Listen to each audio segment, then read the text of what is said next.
everybody, and welcome to another episode of HomeTech.fm. Jason Griffin here, and so happy to have you with us for what is actually a pretty special episode. And I won't get into the full explanation of what makes this episode special because you're going to hear that when we get started here very shortly. But in short, this is kind of a holiday special, and we were joined by a couple of great friends of the show. And I want to send a big thank you to them, Mike Wolf of the Smart Home Show and Richard Gunther of the Home On podcast. And along with them, we are also, and all three, members of the Technology.fm podcast family. And this was our effort to kind of get together and share some ideas about what was big in the year of 2015 and also look forward to what will be big in 2016. So we hope you enjoy the show. One quick kind of housekeeping note that I want to mention before we get started is that next week, Seth and I will be taking the week off to enjoy some time with our family, as Friday, our normal release date, is actually Christmas. So we look forward to sharing our next episode with you the following Friday, which will be January 1st. Without further ado, let's go ahead and jump into our episode. Hey, everyone, and welcome to what is the inaugural Technology.fm Holiday Fireside Chat. We're so happy to have you with us. This is a pretty special episode, and Jason Griffin here from Home Tech, joined as usual by my partner, Seth. Seth, how are you? Good, man. How's it going? Very good. Excited for the show. And what's special about this episode is that we have actually members from three different podcasts here. So I'll kick it over first to Mike Wolf. Mike, for anyone who hasn't listened to your show, why don't you give us a brief introduction?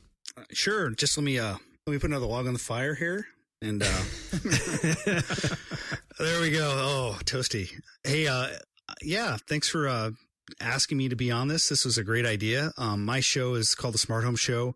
I think there's a lot of commonality between the audiences, and so we were doing a lot of pre-discussion about how we would distribute this. You'll probably find this in one of our feeds, but if you haven't listened to my show, I talk to people in the industry, interview them. I know way less about technology than pretty much everyone on this call. You guys installing and stuff, you're way more technical than me. So I bow down to your technicalness.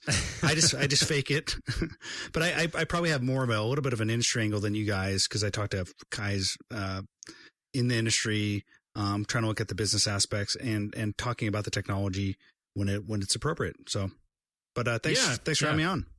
No, we're excited. We think it's going to be a great episode. And so you actually, just to kind of summarize, come at it from the analyst angle. Would you say that's kind of a fair, just simple way to put it? Yeah, that's a way more succinct and good description than my messy blabbering. Yes.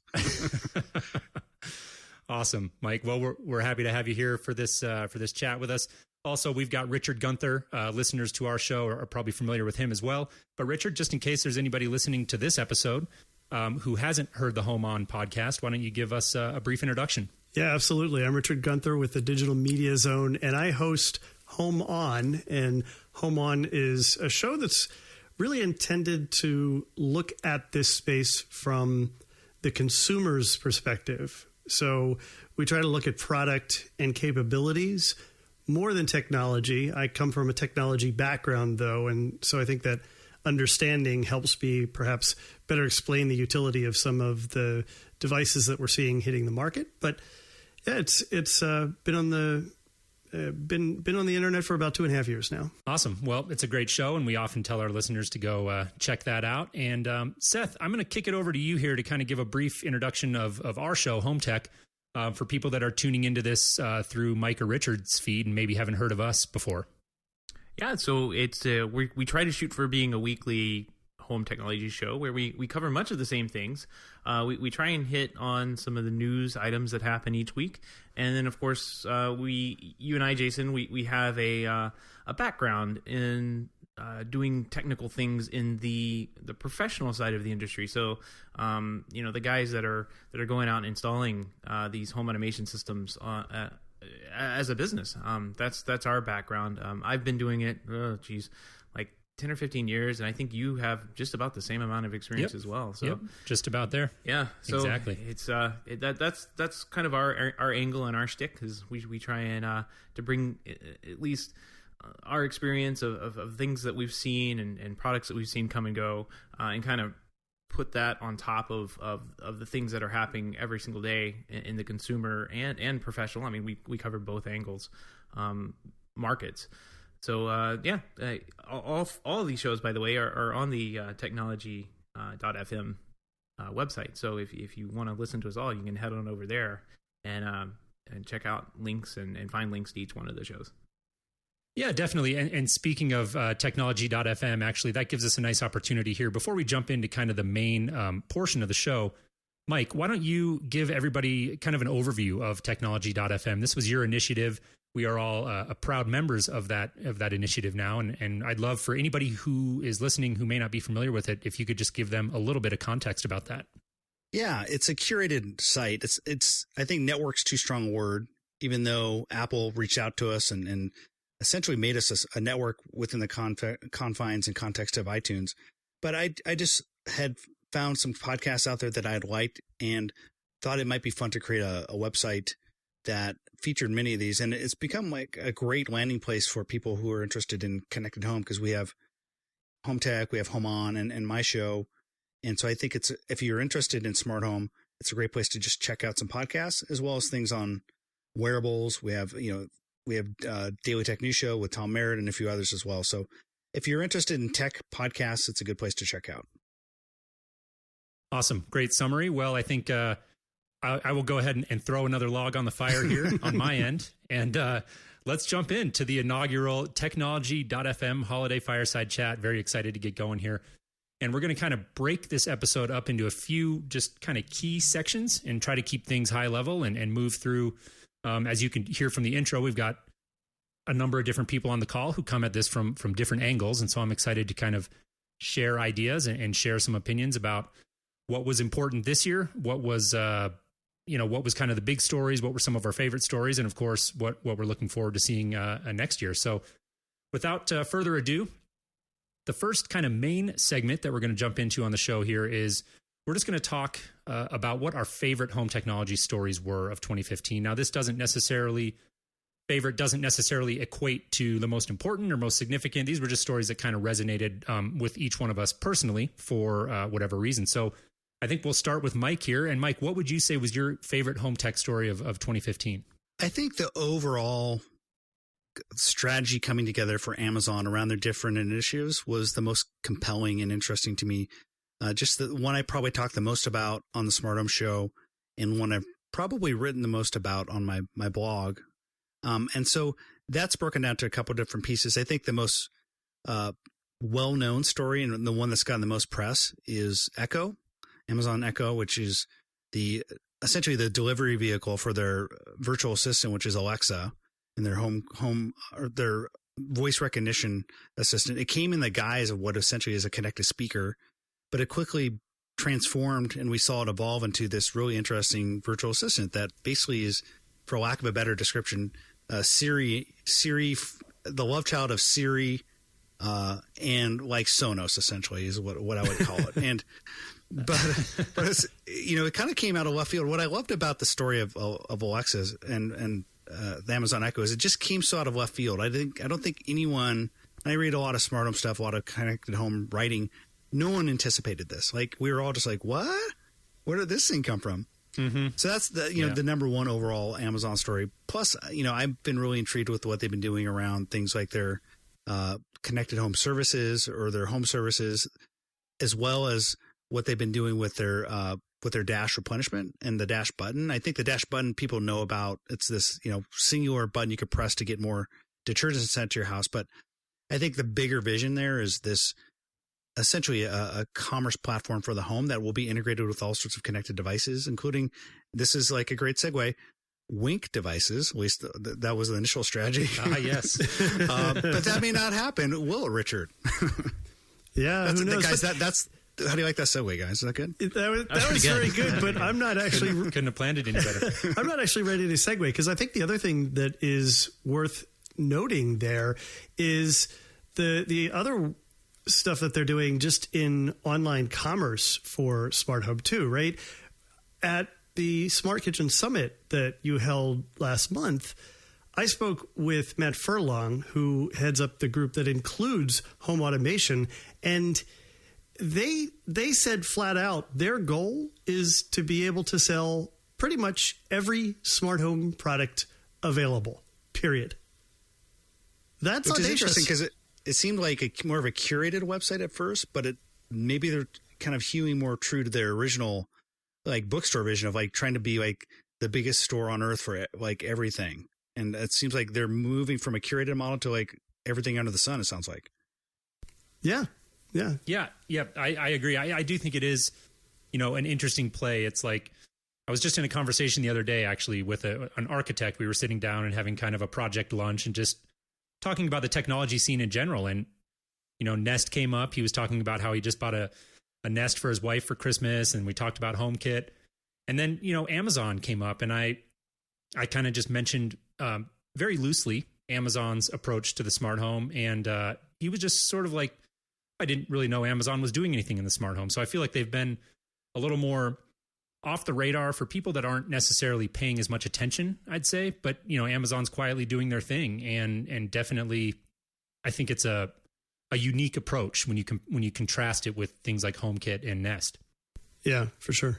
Yeah, and I kind of want to loop back around to that, the dash replenishment, DRS, dash replenishment services, that Amazon, that is got to be the biggest, thing that they've released around the home technology ecosystem, I suppose. As far as Amazon's concerned, because it's actually is what's going to propel their business model. They're not going to become a home automation company overnight. But they have done very well on logistics and selling products and getting them into their homes. Heck, I even bought, and you guys may not know this, but I bought a $9 Wink egg tray earlier this year, and I've got 4 eggs in the thing right now. Just give you an egg update. But and you know that from your app. I went to Amazon to get it. So yeah, what's that? You know that from your app. Exactly. Yeah. So, but the dash replenishment services, that's huge for Amazon, and it just being a ubiquitous API. It could tie into just about anything, both inside and outside the Amazon ecosystem, to really help out. Kind of the things that we've always talked about. It would make the actual smart refrigerator, that trope and joke of home technology, like that refrigerator is only possible with something like dash replenishment services as the back end, because otherwise you get a nice little shopping list. But with DRS, the refrigerator could actually, and today could exist, where it could actually order the product and it show up at your door the next day. Hope you're in town, but yeah. Well, yeah, it's a very interesting approach. And Mike, now that we've completely ruined your perfect segue into Wink, we'll go with the not so perfect segue of Seth and his egg tray. And let's jump to Richard. Richard, I know Wink, this was what you had listed as kind of your favorite home technology story of the year. Tell us about that. Well, yeah, honestly, what I wanted to list was the highly anticipated release of my software, Homeboy. But in fact, I decided to go with Wink instead. And nice plug. The news around Wink this year was really fascinating, and it was a rough year for this company. And I think we started the year following last year's introduction, which was also rocky, wondering, okay, well, what are they going to be doing next? They had, prior to the year's end, announced a whole bunch of new products, not that they were coming out with, but that Quirky was coming out with. That was weird. So they had this branding issue. What was Wink? What was Quirky? And then at some point in the year, they had this certificate problem that ended up bricking about 10%. Depending what you read, they're going to tell you, oh, everyone's hub got bricked. Everyone's hub did not get bricked. About 10% of their customers' hubs got bricked. They jumped on it and helped people out with that. But then the next thing we hear is Quirky is pretty much getting rid of Ben. After Ben talks about the fact that, yeah, well, we don't really have much money left. I don't know how much longer we're going to be alive. Apparently, I don't know, maybe other people in the organization didn't figure that was the best strategy. But they ended up declaring bankruptcy. And so everybody wondered, well, what happens to Wink? Is Wink going to get revolved? Are we going to end up with another product that consumers bought into and it's just going to go away? And the good news at the end of the year here is that Flex's purchase of Wink is designed to allow Wink to continue to operate and to grow. And I hope that happens. I really hope that happens. Wink's had a lot of problems, but it is a promising platform. And with the right attention and the right dedication to some quality control, I think it could be a very good contender next year for a leading product. I saw when you put Wink down, Richard, I was like disappointed because I think you're right. This is probably the most entertaining and fascinating story. And it's definitely like a business case study, probably the number one in the smart home. There's just so many wrinkles to this. The fact that Flex actually swooped in and took over Wink has a lot to do with the fact that they were the biggest debtor and Wink owed them a ton of money for all the contract manufacturing they did. But just like the story of Ben Kaufman, I mean, I had actually seen him as kind of this potentially visionary type smart home. If there was going to be like an Elon Musk smart home, and maybe I totally misread it because I felt like he had a vision. I still think he's visionary, but he has absolutely no business sense. I think there's this idea of like vision, and then there's this idea of how to run a business. He has one of those. He doesn't have the other. But it's definitely been a fascinating story. And just thinking about it, we were talking a little bit before the show about going to CES, just going to CES last year, going to talk to them. I don't know if you went to talk to them, Richard, but it was just so representative of how awkward the division between the companies were. You'd walk into their little showroom and they funneled you off to the Wink side or the Quirky side, but they weren't mixing the two. And it was just a very forced and awkward type of setup. And it felt that way with the company as well. Yeah, that video that they released was pretty shocking. I mean, we talked about it a little bit on the show too, like where he was being interviewed and just basically laid it out on the table that, you know, they weren't going to be operating for very much longer. He was pretty direct, as I remember, and I just remember being kind of shocked as to how you normally don't hear that. You definitely don't hear that from most CEOs of any larger company. Yeah, it was the whole, I'll just echo, I think you guys have pretty much summed it up nicely. There's not a lot I can add to that. I just do think that it was something we were kind of joking about on HomeKit or on HomeTech, was that it was just weird how this whole story was unfolding with the bankruptcy and everything that was going on. But yet we kept seeing stories break across different blogs and feeds about new integrations coming out of Wink and what they were doing. So Seth and I were kind of laughing at it on our show and saying, well, I think, you know, there's still people working there. I don't know if the lights are on, but you know, they're doing something. And so it was just, I think this was a great pick, Richard, in terms of a favorite story, because it definitely was one, like Mike said, that was kind of just fascinating to watch it unfold. I think unless anybody has anything else to add on the Wink front, we'll move on here to Seth's story. Seth, what was tell us about your favorite home technology story of the year? Yeah, I had Wink picked as well. I think Richard beat me to the punch there, but Wink was definitely, like Mike said, the most entertaining story of this year. I even had a link to that perverted robot commercial. I was kind of going back and looking at what we were talking about. That's great. I mean, we'll put a link to it in the show notes here on the show. But that's what we were talking about, Jason. Like at the beginning of the year, right after CES, and you know, we were talking about Wink and this really strange commercial that we saw. And then it's been like highs and lows for them this year. And now it looks like they're heading back up the hill, so that's good. But my favorite story this year is actually, believe it or not, HomeKit.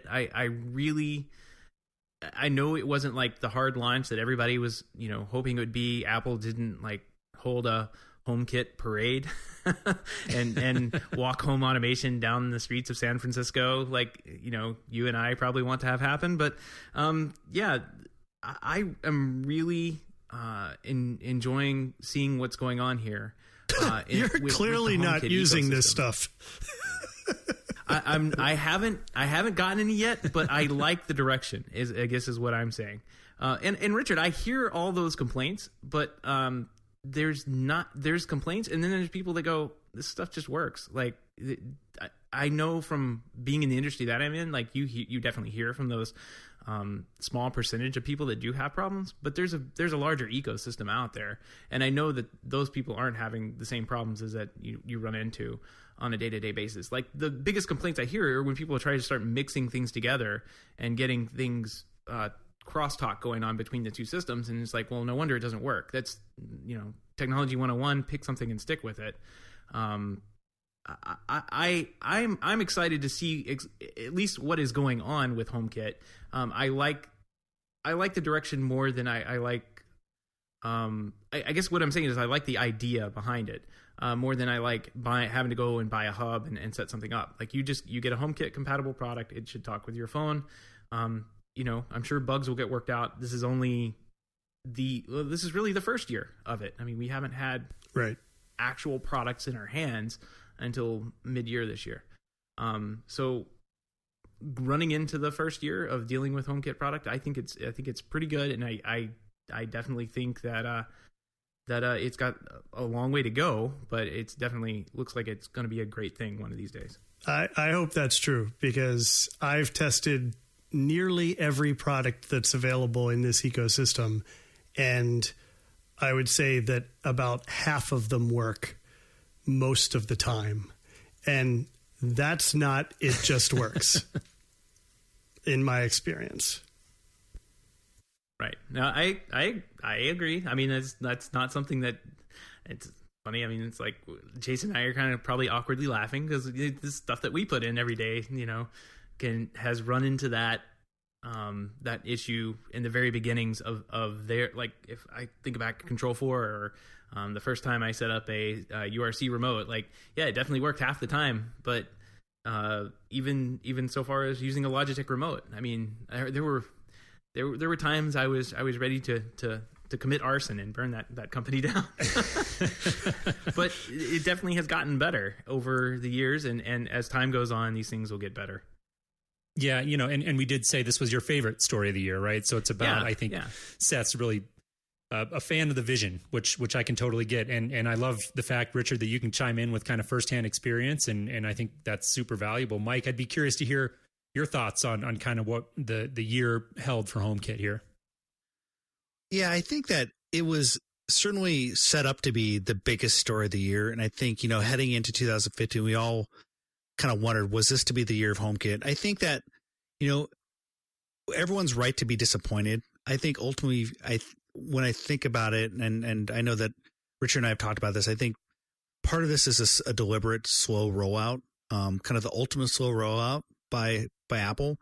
But I do think that they maybe overestimated their ability to kind of herd the cats. When you talk about the smart home ecosystem, this is like a very difficult market. It's not like creating, they were early in on FireWire and they were early in on some of these other type of technologies where it's literally just connecting one device into a box. But this is like an immensely, and I would imagine the most difficult technology ecosystem they've ever wrestled with.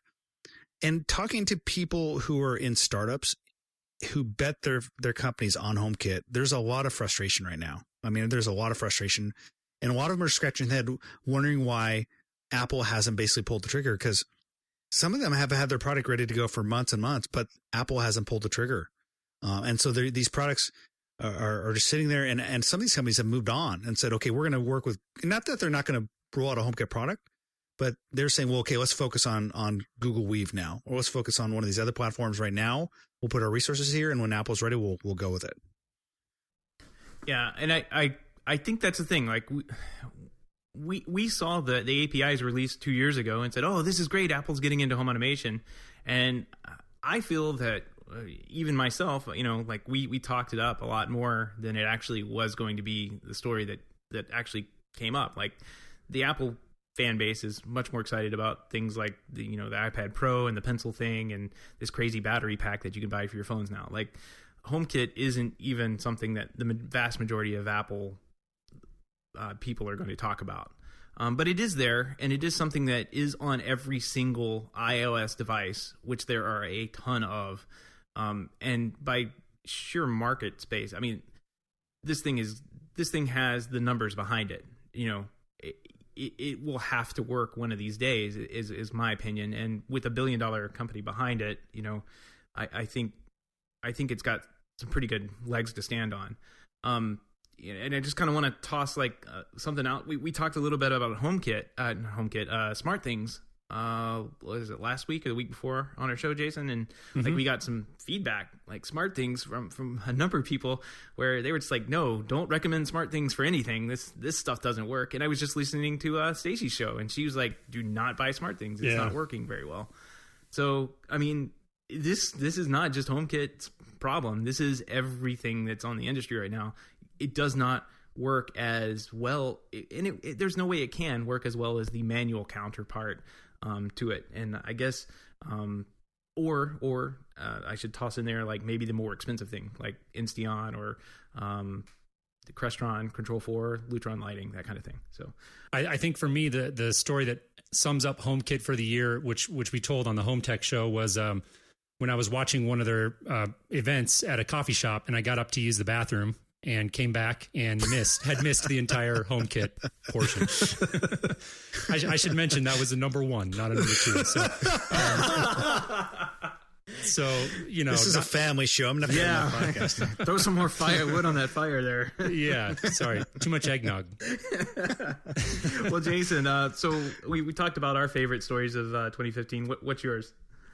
Yeah, so mine is actually a little bit more of, I guess, coming at it from a different angle. We talked about Amazon and Wink and HomeKit, so some big initiatives here. And actually one of my, personal favorite stories of the year, and a topic that's near and dear to my heart as a professional integrator, is what we're starting to see creep into the crowdfunding scene and the startup scene, and with companies like Neo and Umi, which we've talked about both on the show. We've had both of them on the show.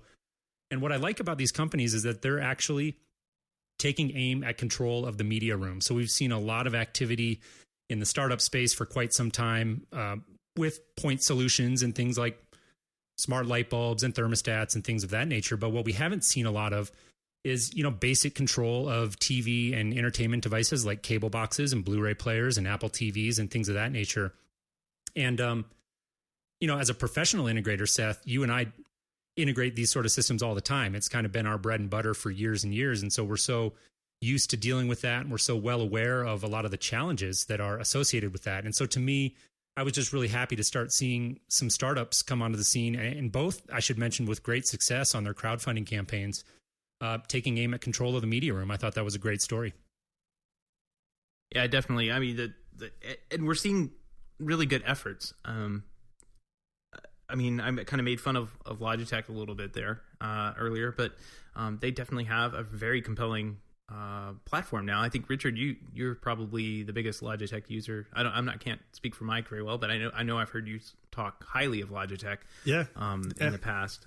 Absolutely. And I think they've done a great job of integrating with lots of different ecosystems. They're kind of taking the same approach that Amazon is with the Echo, where they're integrating with pretty much any IP addressable platform that they can get their claws on.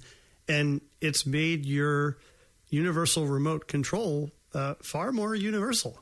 Right. And we've talked about that on the show too. I love the fact that we're seeing more and more from Logitech in terms of, integrations with other control systems in the house. So lighting and shades and things of that nature. So generally, I think that kind of ties together with my point here, is that we're seeing more of an overlap, and we're not seeing that line of delineation that I felt like that was always there last year, in terms of, if you were out shopping for connected devices and you wanted control of your media room, it was still really the realm of very few players like Logitech, or, more quote unquote traditional solutions like a Universal Remote or a Savant or Crestron or things of that nature. Yep. They were late on their Z-Wave extender, I think, by quite a bit though. So I don't know if you've gotten a hold of that, Richard, but I'd be interested to hear. I don't think they shipped that until September or October.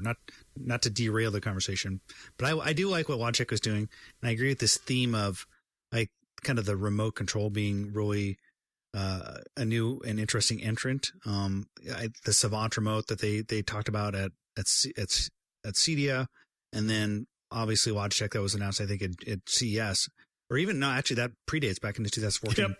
Very interesting. I haven't, and the Neo is interesting as well. So Yeah, great looking. Neo's a great looking remote. Seth and I are both very excited to see how those guys do in the market. But anyways, to your point, just kind of thought that broad theme of seeing those lines blur between the media room and the rest of the smart home, to me was one of my favorite stories of the year, and something that I hope continues as we move into the new year. Let's go ahead and move on here into our second main segment of the show. And what we want to talk about here is kind of, I guess, get a little bit more high level and talk about what some of the most important overall stories or themes that we saw take shape in the smart home in 2015. And so, Mike, let's start with you on this one again, and let us know what you think was kind of the most important sort of broad theme or story that you saw take place this year. I think maybe the story of the year was just what I saw as a little bit of a market shakeout among the DIY smart home players. And I think, we talked about Wink. You've seen a lot of companies that were kind of coming through the crowdfunding side of things that never really delivered. I think the Chewy smart doorbell, I don't think ever delivered. I'm still waiting for I'm forgetting the name of it now, but the Wi-Fi smart Goji, the white. Every month or so, I'll go in and check on their social media feeds, and they've gone completely dead. So that's like the kind of the sign that they're truly probably dead at this point. But I just think, and there was a lot of conversation, I think, mid-year to early fall, based on some market research that I think was kind of questionable because people were basing it off of social media reactions around consumers.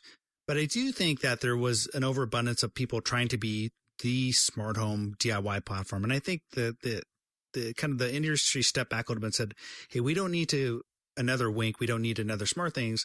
Let's try to go at this from another angle and maybe create an interesting point device. So I'm seeing a lot of interesting innovation around things like there's an abundance of smart doorbells. There's a lot of other new products like the Neo that are interesting. But I do think that we saw a little bit of a retrenchment among a lot of these startups, and maybe that kind of led to maybe a little bit of disenchantment from the investment community. I don't think people are pulling completely out of this market, but I just saw a little bit of that. So I'd say that's probably the number one trend. And I do think, secondly, what was interesting is watching what Google's doing. I don't want to go too much into it, but I think just they're pulling away, adding to the story beyond just Nest, right? Because it was just Nest for about a year and a half. And then Dropcam they acquired, which was very quiet. They finally kind of assimilated all those brands under the Nest brand for their own hardware. And then they unleashed an array of different initiatives. One was Weave and Brillo. And then there was Nest Weave, which was related to Brillo-centric Weave, but more for kind of direct connect device-to-device communication. But I think that'll be an interesting story heading into 2016 to watch what happens there. Definitely. Yeah. The Google's efforts with Weave and Thread, I have to admit, even as somebody who watches the industry closely, my head started to spin a little bit when I was sort of trying to decipher the difference between what all of these are. And I think I have kind of a handle on it now, but I agree with you that 2016 will probably be the year that we really start to see those take shape and, shake out and really figure out, I guess, what the significance of those is going to be. Richard, let's move to you. We'll move right through this here and tell us what you think was kind of the most important overall stories or themes that you saw take place this year. Yeah, so I think the big thing that I noticed this year was an evolution of the retail landscape. Last year, Mike and I both wrote a bit about the opportunity and some of the fumbles that had been occurring in retail for smart home and connected devices. And I'd say that things haven't improved significantly through the year. We've seen some changes. We've seen some additional falters, and we've seen some new entrants that I think are very interesting. So let's look at like some of the mainstays like Best Buy and Home Depot and Lowe's. These are places where you would expect to buy stuff for your home or connected devices. It's a logical fit in what they have. And yet none of them have really seemed to present product in a way that suggests that they have a coherent strategy across their entire store brand. And right now, I think, you can go into one Lowe's and you may find hubs and devices there, or you may not. I think the current situation with existing stores is kind of weird. Yeah, I mean, I agree. Selling home automation has been kind of one of those odd things that I've had to do for a couple of years here. But yeah, I agree that walking into like any one of the retail outlets that have, you know, been advertised to sell home automation products, they've had a struggle. They've had a struggle to, in a way, I guess, to present it, to say, you know, why do you want to have this product in your home? And I don't think that message is actually being delivered. Right. Right. I am encouraged that there are like insurance companies that say, oh, well, if you put this water detector in your house, we'll give you you can monitor water on your phone, but we'll also give you a discount on your insurance. I'm encouraged by things like that and security companies and getting in and doing that kind of thing. But I'm kind of curious as to how the retail is going to shake out too. I mean, it's very odd as to what has happened. Everybody's tried this year, but it doesn't seem anything has fit 100%. Right. And again, I'm just not convinced that these companies have a good strategy yet. I think that's largely the problem. Interestingly enough, Radio Shack has well, let's just say that they've had a really rough year. And while they declared bankruptcy, they're not entirely gone. And Radio Shack stores do sell some connected home products. And Radio Shack seems like such a huge lost opportunity in so many different ways, but such a logical place for connected devices. And I was hoping that we would be able to see more there, but obviously not. Then there's companies like Staples. Staples offered Staples Connect. We thought that they were going to do something amazing there, and they've done pretty much nothing with it all year long. But we have seen new entrants like Sears and Target with their prototype stores and the types of the types of experiential presentation that they're trying to do with product. And Mike, you were recently at the Target prototype. Yeah, I don't know if you guys have had a chance to go in it. I like it. It's and perhaps if you haven't had a chance, the coolest thing about it is these experiences that they've created. And so if you press a button in the baby room, it'll give you the nighttime scene or the nighttime routine. Or if you go into the kitchen, it'll give you the kitchen routine. So I think they're on the right track. I think they're like 60 to 70% there. But I at least like the intention of what they're doing. I think that most interesting is someone new coming in this entirely. And that's just the very recent announcement that some guys who used to work at Nest got together, found some funding, and they opened a boutique connected gadget shop in California called Beta.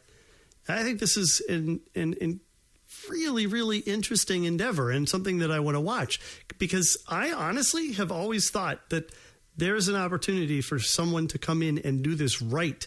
And I kind of think if anyone can do it right, it might be folks who have worked with an innovative company like Nest. Yeah, I think that the Beta model is really interesting. And Mike, I definitely want to hear your thoughts on it. I'm just curious if it's something that you guys think can really scale, or is this something that just works like as a boutique shop in Silicon Valley? You know what I mean? Yeah, I think at first glance, you might just think, oh, it's this thing that will be in Palo Alto and all the guys at Google and Apple will buy products there. But I think it's a really interesting way for people to test out concepts. And if I'm gonna give like a 30-second description just for people to have context, it's basically this idea where they're not going to buy the inventory. They're essentially, they call it retail as a service, where they're renting shelf space. So Teforia is an example. They're like this connected tea robot. And so I think it's more interesting when you take this out of Silicon Valley and put it in like Minnesota or put it in Florida and see how people react to products. And so if you're a company who wants to see if your product can actually sell to humans and not just people in Silicon Valley, who are all half robot. I don't know if you guys knew that. This is like one way to do that. But to your point, I think you're alluding to this, Jason. I don't know if it's 1,000 store footprint. I could see like 100 of these in various markets around the country would be a really cool thing. Yeah. Something like, Silicon Valley, Los Angeles, New York, Chicago, those are kind of markets I can see. But that was just kind of my first thought. It looks like a really neat idea. And I actually hadn't even had a chance to dig in and really kind of understand the business model. And so I appreciate actually your short summary of it there and kind of their approach to, not holding inventory and renting out the space. I think it's really interesting, and certainly something that anybody following the smart home should be paying attention to. Let's move on here. Seth, why don't you give us your thoughts on the most important overall story or theme in the smart home of 2015? Well, I definitely, the most important story was the Homeboy for Insteon Hub app for Windows Phone. See? Right, exactly. I like it. Links will be in the show notes.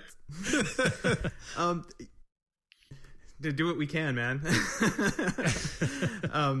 So a little promotion for Richard's app there, which really does look pretty good. I just don't have a Windows Phone to test it out on, so looks really nice. I think Jason and I will probably agree that from our perspective, the movement from having this from having products in general only available in the pro install market and kind of moving over to DIY, seeing that movement over this last year has been pretty big for us. In so much as that, like, some of our vendors have actually crossed over those lines to where they're selling direct into the DIY market. Which is really cool because for me it brings kind of a general awareness, into the general population to know that you can turn on your lights on and off fairly easily with your iPhone or Android. That can be done, and there's some products sitting on the shelf at either Home Depot or Staples even that you can pick up and make work. I've talked to a number of people in the area that I've just kind of run into, and they've said, "Oh yeah, I've got some home technology product in my house. I bought a Lowe's Iris system." I mean, that was the last one I can think of that I talked to, and it's like I every time I walk by the shelves in Lowe's, they look like half and half, like they look kind of, maybe they've been picked over, and then I can't really figure out if they're just not restocking it or like people are actually coming in and buying this stuff because it looks like a compelling product. It looks interesting, and this guy had nothing but positive things to say about it. So I'm really excited about that in general, like just this general awareness of the industry that I've come to love and enjoy and work in. I'm just happy to see that it's available to not just like the super rich and maybe the moderately wealthy that I've been dealing with for the past 10, 15 years.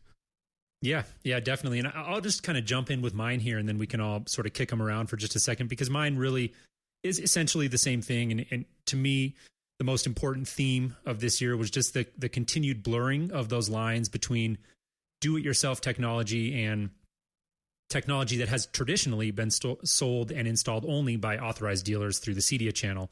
This was a theme that we talked about last year at CEDIA. It was without question one of the big themes that I was watching this year at CEDIA, and I think it's just going to continue. And Seth, I think your point was kind of, I think, mostly focused on you as an integrator and maybe the other professional integrators in our audience, kind of embracing this movement and figuring out ways to use it to our advantage. And I think that's a super interesting aspect of it. I think kind of the main thing I wanted to touch on was, I guess, more from like the manufacturer perspective. And I just think it's interesting to watch companies like Savant try to straddle that line. For so long since they came out, they've been a traditionally installed CEDIA type of product.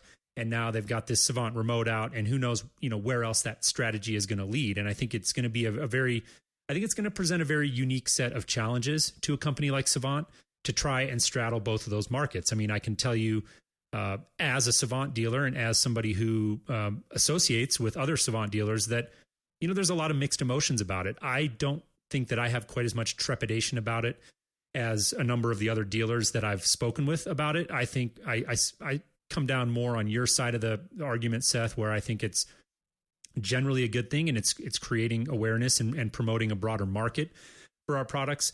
But at the same time, I do see kind of the downside and why some of the integrators out there are a little bit reticent about it. And so I just think for a company like Savant to try and straddle that line, it's going to be interesting to watch. On the flip side of that coin, you've got a company like Nest, who was at CEDIA this year, advertising their Nest Pro program, which Richard, you and I saw each other on the show floor. I told you I didn't understand what Nest Pro was, and I think we laughed about it, and you said you didn't either. And you know, I have to admit, I'm sitting here and I still don't.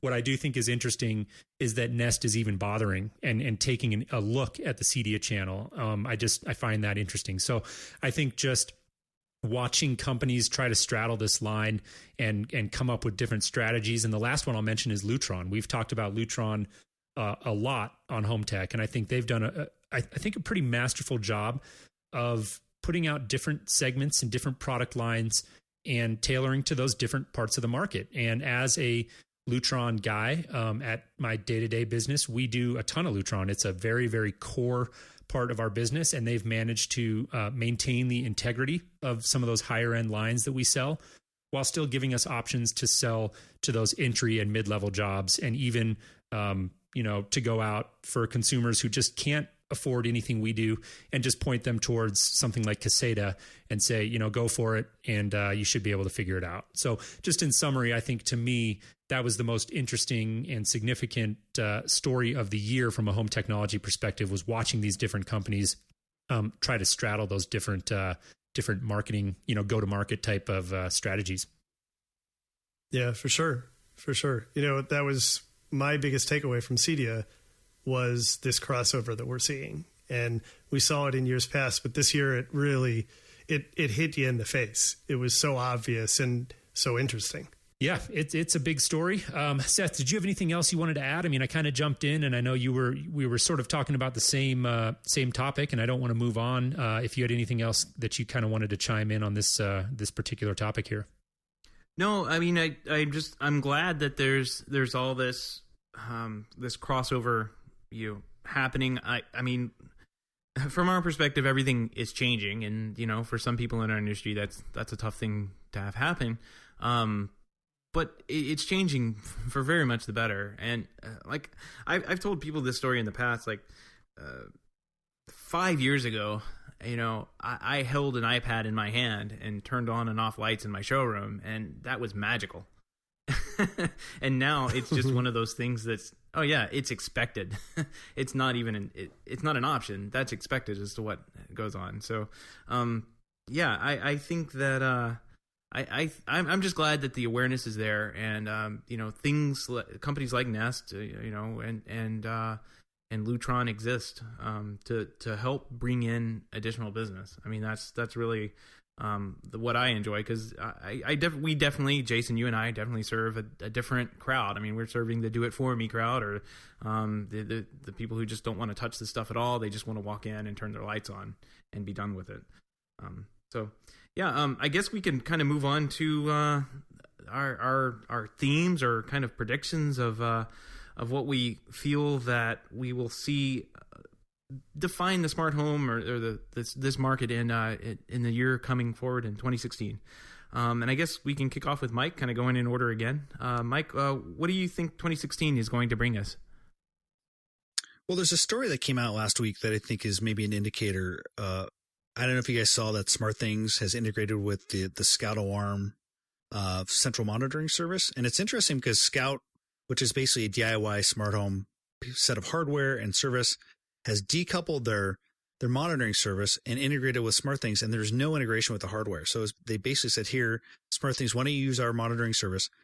And I think it's a sign of what's going to come, where these DIY smart home companies who are making probably pretty little margin on smart home are really going to try and figure out how to monetize through services and through associated through service platforms. So I think that's just something I think is going to be a big trend. I think just more broadly, there's going to be a real focus on how to get recurring monthly revenue and monetize beyond just selling that initial hardware. And that's really the promise of connected devices, right? I mean, that's really the promise of something that has like powerful software, powerful processors, and connects the network, is that you can connect and monetize through services. So I think they're going to try and fulfill that vision. I think another interesting trend is I just see machine learning and artificial intelligence, AI, and that intersection with the smart home becoming a bigger and bigger issue. So, I mean, I think the most obvious story of 2015 in that regard is Alexa, which is really the virtual assistant behind the Amazon Echo, and one that Amazon is investing a ton in. They actually created a $100 million fund where they're investing in companies that integrate Alexa. This is called the Alexa Fund. That's a huge strategic investment by Amazon. And I think you're seeing Apple and Google invest heavily and trying to, there's essentially a space race right now and an effort to roll up all the really smart people in AI and machine learning right now by all these big tech companies. And I think they're going to start to apply that more and more to the smart home. Then lastly, I think just the battle between Bluetooth and Thread. It was a really interesting development about a month ago.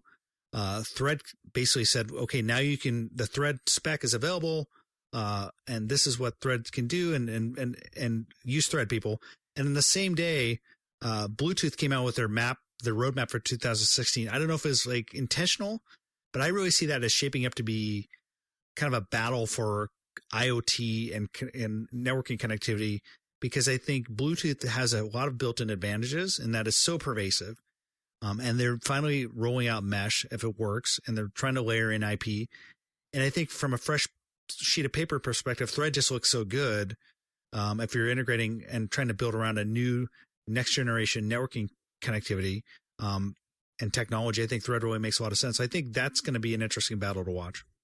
Yeah, I have the question on Bluetooth. Like, it's all like, it sounds good, but I mean, I know Thread, and see, this is where, I mean, Jason said he thought he had his head wrapped around it. I don't have my head wrapped around the Thread mess and the mess that Google has made of like what Thread is, what Zigbee plays, what 6LoW, where does all this stuff play into Thread. Like I'm actually just totally confused on it. I'm just like, let's wait till it actually flushes out and actually is something that's in a product that works. Like I know Thread has a little bit of Zigbee in it, right? Like that's what they say they're based off of, right? Yeah, it builds on top of the same IEEE physical layer technology in 802.15.4 to get nerdy. And to be totally honest, I think you're right in the sense that like they're basically starting from scratch in the sense that while they have this foundational technology, there's no real outside of Nest devices. There's not a lot of Thread out there. So I think they have that big challenge ahead of them. And at the same time, there's a race by the Wi-Fi guys to get Wi-Fi low power enough. And there's been some really interesting advancements in Wi-Fi. One example is the Roost smart battery that actually essentially takes a smoke alarm and makes it smart, and it's supposed to last a year or more on one battery with a Wi-Fi radio. So there's I think the battle between these networks is going to be really interesting. And so I can include Wi-Fi in that conversation as well. So that'll be something to watch in 2016. Yeah, no, it's definitely shaping up to be an interesting battle. And Mike, you and I were actually exchanging some tweets on this not too long ago, and really, as always, appreciate your insight on this. I think, not trying to flatter you too much, but you're one of the kind of the go-to guys when it comes to these high-level strategic discussions. So I really, I think it's interesting insight and definitely appreciate it. Richard, let's move to you here and just give us kind of your idea as to what's going to be kind of the biggest story or the biggest trend that you're going to be watching in the smart home as we move into 2016. So one of the things that I think has been happening over this last year is a very decisive and a very visible move into the smart home space by basically the big tech companies, by Google, by Apple, by Microsoft. And yes, I said Microsoft. So yeah, little double take right, there. So from the Google perspective, obviously they have Nest. They're creating a company specifically focused on building home technology and connecting your home with other devices. They have Weave.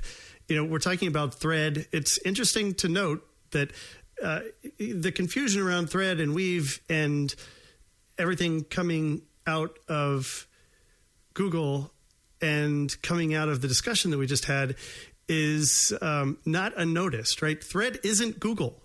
Google is a participant in a group that is backing Thread, but Thread is really a derivative of Weave, which came from Nest, and Thread has a life of its own outside of Google. So a lot of that stuff has to shake itself out, and I think that I think we have to see what happens there.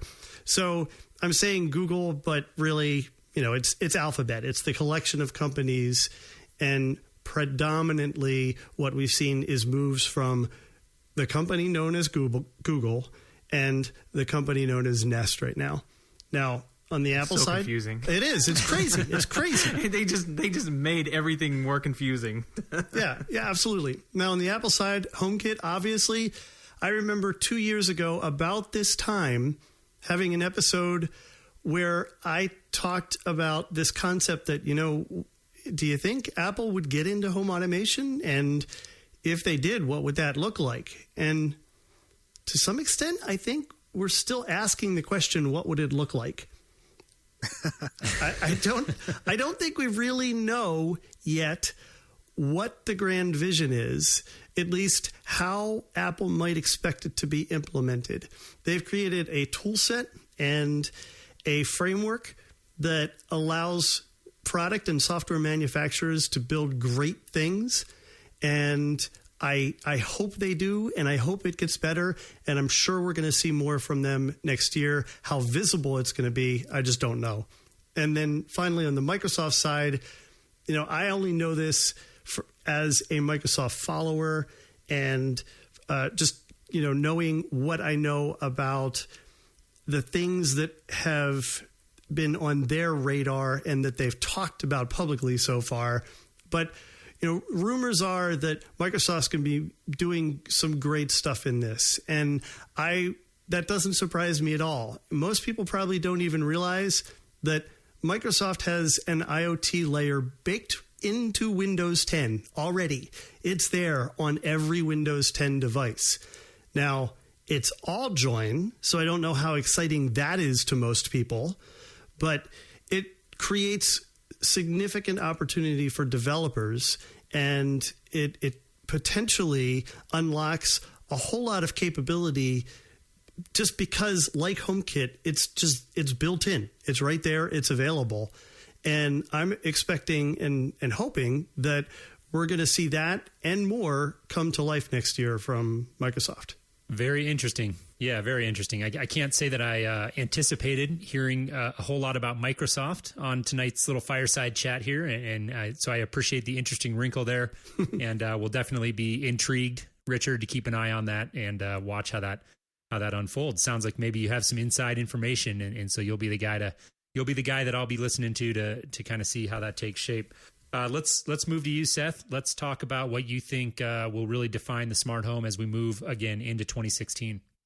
Well, I think more than anything, in 2016, we'll finally see everyone settle on a single standard and way of doing home automation, and all our homes will come together and sing Kumbaya. And no, wait, that's not going to happen at all. And Sonos still will not have AirPlay. So the got to get it in every episode, right? So the thing I'm most excited about, and I think once everybody kind of has their platform settled down and in place and intact, they're going to start working on a little bit more of actual home automation. And Mike touched on this previously, where he was talking about machine learning and AI and how Google and Apple and everybody in technology these days are scooping up all the AI guys. That's going to be pretty big moving forward. Like, we need homes that actually can program themselves and program themselves correctly and learn correctly.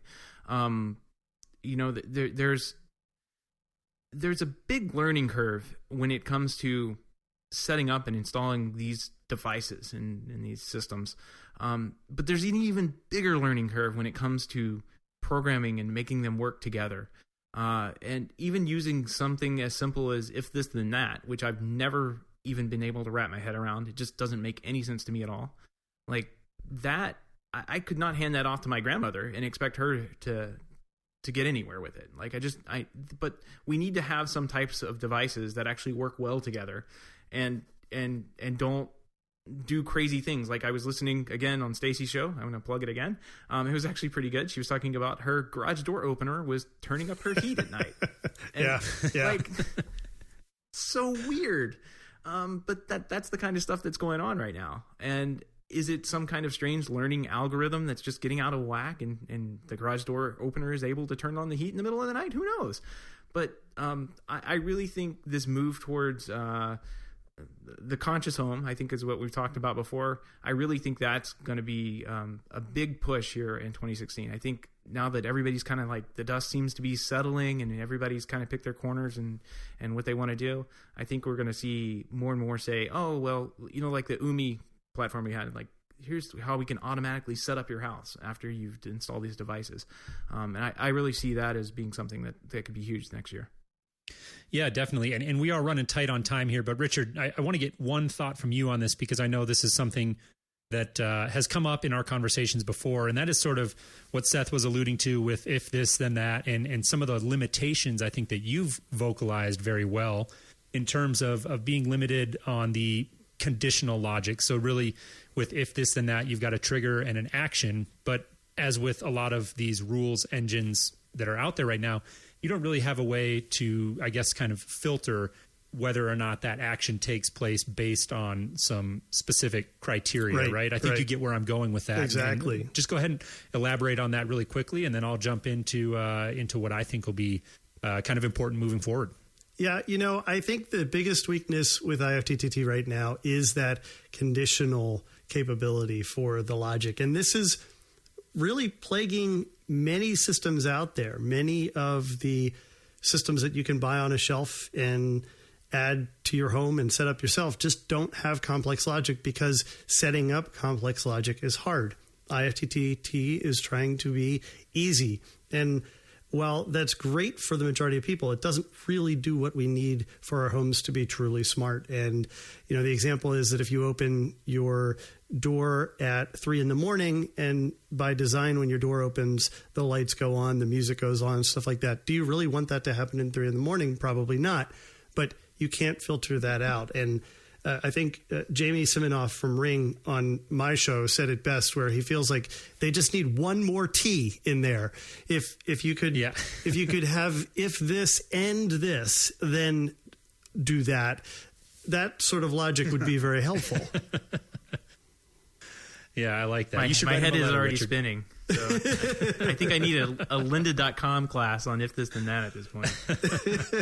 Well, point taken, and I think it does point to still some of the limitations of this quote unquote simple or DIY straight to consumer type of technology, and where it differentiates from what a system like a Savant or a Crestron could handle pretty easily, or a Control 4 for that matter. And I think that ties into my point, and the thing that I kind of want to wrap up here with talking about as we move into 2016, and what I think is going to be important is, again, coming at this from being a CEDIA guy through and through. This is a big thing to me, is what I hope happens this year as kind of a broader awakening, I feel like, in the CEDIA channel, to the realization that smart home as a service, and that's a term that Julie Jacobson over at CE Pro came up with, and I actually really, really like it, because I think it sums up, in a way, the future of what our industry needs to look at in order to define what we do to really add value. More and more, we're going to see the functionality go up in the lower end of the market, and the costs are going to continue to go down. And so what we can do to add value to the smart home is really going to be less and less about the equipment that we sell, and more about the service and the support that we're able to provide. And I think that you can actually extrapolate that one step further. And even when you talk about some of these larger companies, manufacturers that are selling products straight to consumer, one of the things that I'm interested to watch is how, I feel like it doesn't get talked about enough, is how these companies going to be able to support this. Because I know from over a decade of going out and working hands-on with home technology systems that it's never the case that you open up a piece of technology and it just configures exactly the way the manual tells you that it's going to, and that you don't run into any issues, because there's too many moving parts when you start getting things on the network, and you've got different, environmental factors like RF interference, and the list goes on and on. So how are these companies going to be able to adapt to that need for support, and that need to be able to really keep the uptime going. And I think there is at least somewhat of a convergence there that could happen between guys like me who do smart home professionally, really taking a look and kind of shifting the business model gradually to something that's really more service-based, really embracing tools that allow me to remotely manage, have visibility into the systems that we're deploying, have the ability to remotely reboot devices, which we're already doing. You know, we have some of that ability, but I think it's going to, you know, continue to become more prevalent, easier to implement, and just something that more people on my side of the market really embrace, or, you know, eventually go out of business. I think our hand is being forced. I don't necessarily see it as a bad thing. I just see it as the reality. And that's probably the main topic that I'll be watching as we move through 2016, is that broad theme of, you know, how are all of these devices going to be supported, and how do I, as a professional integrator, fit into that equation? So I'll open that up real quickly for thoughts from you guys, and then we'll wrap this thing up. I think service is a major part of it. So, and it's going to be tough to figure out. I mean, all of these, you know, one of the things you said there was uptime, and I kind of made a joke in our little back channel chat, like 5 nines home automation, like that. The nines are what websites, you know. Well, yeah, right. Gotta go register that real quick. The nines are what websites and services always brag about having. Like if they have 99.999% reliability, then that's kind of, I think, the industry standard these days. And then like you move into 6 and 7 nines if you're like on government and that kind of thing. So like the reliability of these products is clearly not there. We're probably in the maybe 2 nines or 3 nines, 2 nines, I guess, of the world of getting things working. And that's when you do need a helping hand, whether it's like online support or which, you know, couple of things that I've seen. You know, when I was setting up my Wink egg minder, I did make note as to how well they pushed their support. I did run into a couple problems, and at each step there, they were like, they threw it in front of my face, like, please call us, please, you know, text us on Twitter and that kind of thing. Like they were really reaching out for that support. And I think that's a decent way of doing it, like for some people, but other people would just get frustrated and say, this is a piece of junk and throw it out the next day. So yeah, I'm glad to see that. And with that, anybody else have anything they want to say? No, I think that's it from my end. The fire's getting low here, and I need a refill on eggnog. So rum. Really appreciate it, guys. I guess we can kind of wrap this up here. Once again, this was kind of the inaugural version of what I hope, at least, will be sort of an annual thing, the Technology.fm Fireside chat, where we all just kind of get together and talk about the year and what happened, what was big in the year, and of course, look forward to next year. This is always a good time of year in our personal and professional lives, of course, to take that moment and just kind of reflect. And so I really enjoyed getting your guys' thoughts on all of these topics, and I thought it went great. Mike, really appreciate it. Do you have anything else you wanted to add at the end here? No, I think it was good. And maybe next year at this time, we can look back on what we said and see how wrong we were on everything. And and I just want to make a request. Maybe Richard could take us out on a song, like your Christmas Carol. Oh yeah, that's so not happening. Gonna put him on the spot. That's not gonna happen. So not happening. Seth, you want to do that? I was just bragging about trying to set up my Apple Music on my Sonos before I started the show, but it hasn't happened yet, and I can't figure out how to do it. So after we get off the line here, I'm gonna try and give it a shot. So.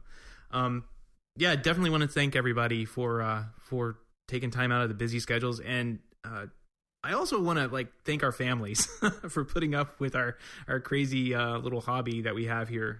True. Jason and I sit down and try and do this every week, and I'm sure you guys run into the same crazy schedules on your shows. Our families definitely deserve some thanks on this too, because this was a little tough to get together, and I'm sure we had some crazy scheduling issues that happened. So just wanted to throw that out there. Yeah, thank you for mentioning that. I think that's very true. Richard, let's give you the last word here. Yeah, this was fantastic. I'm really glad that you pulled this together. I definitely want to be doing this again every year. every year, I think we all try and evaluate, okay, well, what was this year about, and what is next year going to be about? But this space is moving so fast. So I'm really eager to get together again this time next year. And like Mike said, think, how on target or off target were we? Or how many of these companies that we talked about today still exist? How many of them have evolved into different things? This is a fascinating space for me, and I'm glad that we got a chance to do something collaboratively with all of us. All right. I agree. And once again, thank you guys, everybody, so much for coming together. And to the listeners, thank you so much for tuning in. We wish you happy holidays, a great new year, and we look forward to talking to you again soon on an upcoming episode.